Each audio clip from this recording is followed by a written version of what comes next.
처음에 200억짜리 땅을 받았어요. 받았는데, 네. 예, 그래서 안녕하세요 형님 누님들. 노후보장 자격증이라고 불리는 공인중개사 자격증, 지난 30일의 시험에는 36만 명이라는 인원이 시험에 응시하며 지금 대한민국에서 가장 핫한 자격증이라고 볼 수 있겠는데요. 직업에 대한 전망이 레드오션이다, 좋지 않다 이런 말들도 많아요. 그럼에도 불구하고 공인중개사 자격증을 공부해야 하는 이유, 지금 같이 알아보도록 하겠습니다. 자, 첫 번째 질문입니다. 정부에서 공인중개사 없이 거래가 가능한 시스템을 개발하기 위해 내년도 예산을 반영한다는데 향후 전망을 어떻게 보시나요? 제 개인적인 생각으로는 공인중개사라는 직업 자체가 없어질 일은 없다고 생각해요. 왜냐하면 부동산을 거래한다는 것 자체가 인생에 있어서 굉장히 큰 거래잖아요. 이게 중간에 사람이 없이 그냥 당사자들끼리 혹은 뭐 시스템만 믿고 거래가 가능할까요? 저는 그게 힘들 거라고 생각해요. 만약에 그게 가능하다고 하더라도 그 시스템을 이용하는 사람이 몇 명이나 될지 잘 모르겠네요. 인간 공인중개사가 필요한 진짜 이유가 있어요. 중개사고가 터졌을 때 그걸 책임지는 보증보험이 들어있는 공인중개사가 없다. 그 중개사고에 대한 책임은 누가 지게 되죠? 공인중개사라는 직업 자체가 없어질 거라고는 생각하지 않습니다.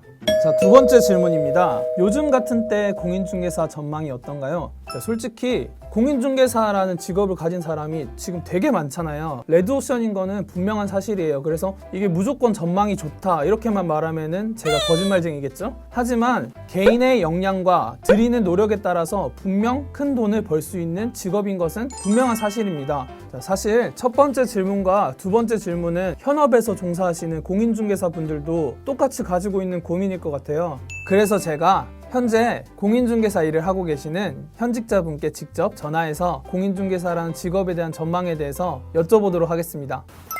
아니, 대표님 안녕하세요. 에코치 예재영입니다. 네, 안녕하세요. 저는 수원 정자동에 있는 하나 공인중개사를 운영하고 있습니다. 정부에서 공인중개사 없는 거를 한다고 하지만은 인터넷에 다 오픈한다는 거를 굉장히 싫어하는 경우가 있기 때문에 실제적으로는 현장에서는 남들이 좀 알면은 안 되게 좀 조심하게 이렇게 내놓는 경우도 많고, 공인중개사를 배제하고 한다는 거는 정부에서 현실적으로 좀 괴리도 있고 공인중개사 없어지지는 않다고 생각합니다. 제가 보기에는 많아도 충분히 할 가치가 있고, 굳이 아파트만 집착하지 말고 이제 자기 영역을 넓혀나가면은 수익도 많지만 또 이제 자부심도 있고 그런 게 있지 않을까 싶어요. 땅을 처음에 200억짜리 땅을 받았어요. 받았는데 네. 예, 그래서 처음에는 엄두도 안 나가지고 그냥 포기했던 물건인데도 우리 애들 동문회에서 이제 하는 방법도 알려주시고 그래가지고 이제 자신감도 있고 크게 수익도 나고 메리트도 있고 재미도 있어요. 아무래도 지금 중개업을 하시는 분이 말씀해 주신 거니까는 좀 더 신뢰가 가는 것 같습니다.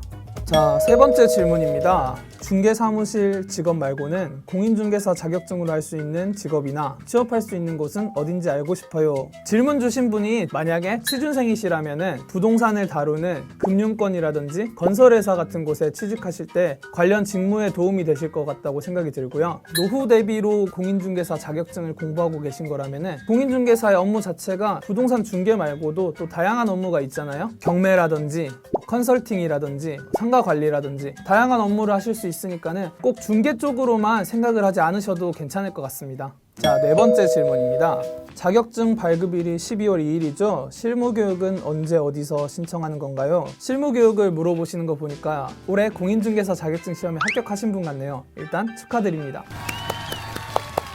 실무교육 같은 경우는 보통은 공인중개사 협회 사이트에서 신청을 하실 수가 있거든요. 원래는 이제 현장에 가서 일정 기간 동안 받아야 되는 현장 교육이었는데 올해는 좀 아시잖아요. 현장 교육을 할 수 없는 상황이기 때문에 온라인 교육으로 하고 있다고 합니다. 접수일이 정해졌다기보다는 상시 접수를 받고 있고 매주 월요일 교육이 시작되는 걸로 알고 있습니다. 자세한 내용은 공인중개사 협회 사이트에 들어가서 보시면 될 것 같습니다.